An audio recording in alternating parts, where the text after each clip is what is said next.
예, 들으신 것처럼 다음 달 11일 치러지는 전국 동시 조합장 선거를 앞두고 극심한 혼탁 양상이 벌어지고 있습니다.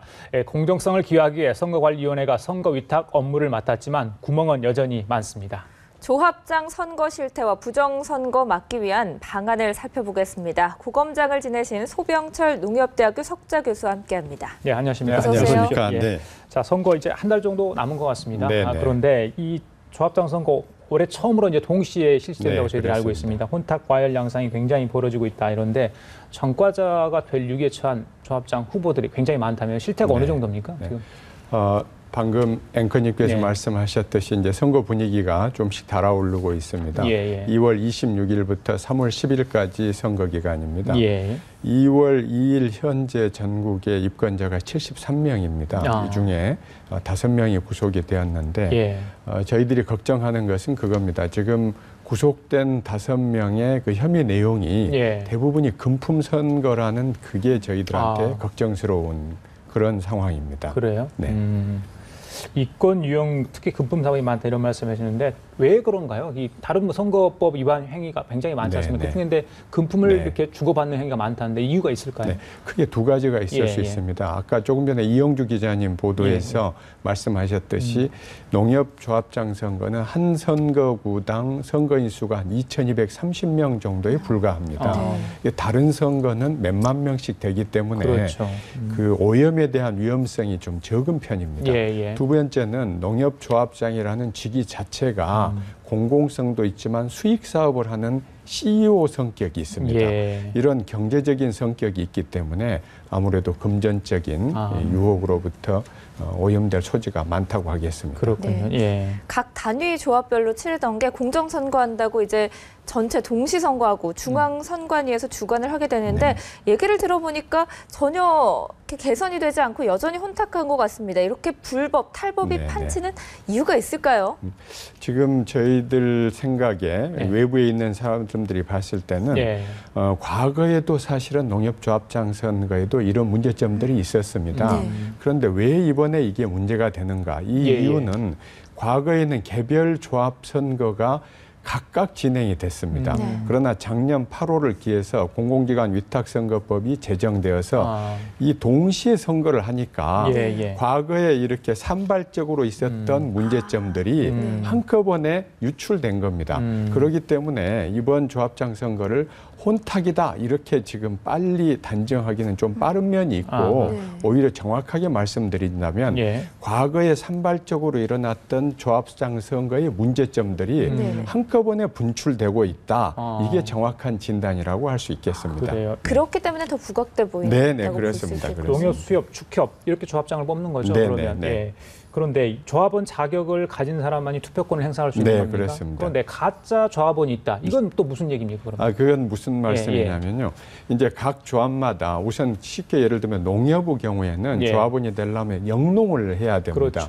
그런데 지금 아시는 것처럼 농촌의 급격한 고령화 현상으로 과거에는 농사를 짓던 분들이 농사를 안 짓는다든지 또는 산업화 도시화로 인해 가지고 과거에 농사를 짓던 분들이 농사를 안 짓는 분들이 생깁니다.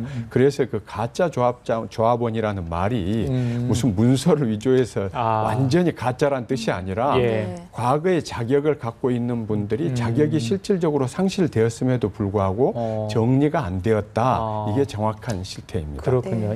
교수님, 그리고 조합장 자리를 두고 5당 4락 이런 말이 있다고 해요. 5억을 쓰면 당선이 되고 4억 쓰면 떨어진다 이런 얘기를 하는데 이렇게까지 해서 조합장에 당선돼야 될 만큼 그렇게 큰 자리인가 대단한 자리인가 하는 생각이 들거든요. 저도 그 말씀 듣고 사실 좀 과연 조합장이란 자리가 그런 것인가 이런 의문을 갖게 됩니다. 왜냐하면 이 조합장은 아까 말씀드린 것처럼 이익을 내지 않으면은 조합원들한테 책임을 져야 됩니다.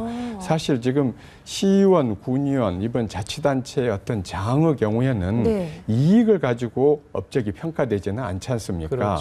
그래서 이 과거에 이 조합장 선거에 그런 많은 돈을 들여서 당선된다는 소문은 있었습니다.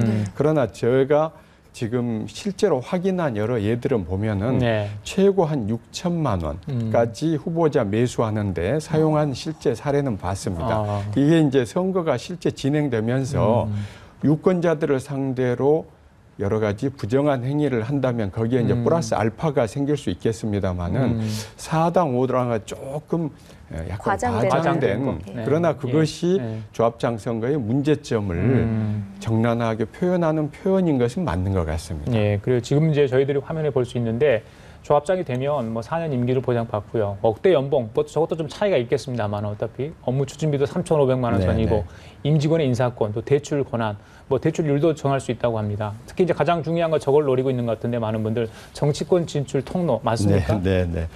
지금 억대 연봉이 이제 보통 조합 규모에 따라서 4천에서 최고 한 1억 2천 정도까지 이렇게 받습니다. 그리고 실제로 통계를 내보지는 않았지만 시의원이나 도의원, 지방자치 선거에 출마했던 분들이 조합장 선거에 출마하신 분도 있고 거꾸로요? 네, 반대로 또 조합장 하신 분들이 정치권으로 가신 분도 있고 하는 것은 정확한 통계는 안 내봤지만 실제로 있는 사례인 건 맞습니다. 그래요. 이제 선거 후에 당선이 됐어요. 그렇다면 정말 제대로 경영을 하고 있는지 그걸 꼼꼼히 좀 살펴야 되는데 감사 기능이 있잖아요. 근데 이게 제대로 작동을 안 한다면서요, 맞습니까? 그게 이제 아까 말씀드린 조합의 원래 성격이 수익 사업을 하는 곳이기 때문에 1차적으로는 조합 스스로 회사원들이 마치 사장이 제대로 영업을 했는지 안 했는지 평가하는 그런 구조로 돼 있고 2차로 이 농협중앙회나 그다음에 농림축산식품부에서 그것을 감시 감독하는 그런 시스템입니다. 그래서 이 부분에 대해서는 우리 연합뉴스TV에서 이렇게 언론에서 문제를 제기를 해 주셨듯이 사회적으로 이 부분에 대해서 앞으로 그 투명하고 엄정하게 업무가 진행될 수 있도록 관심을 갖고 제도를 보완해 나갈 필요가 있다는 생각입니다. 그래요.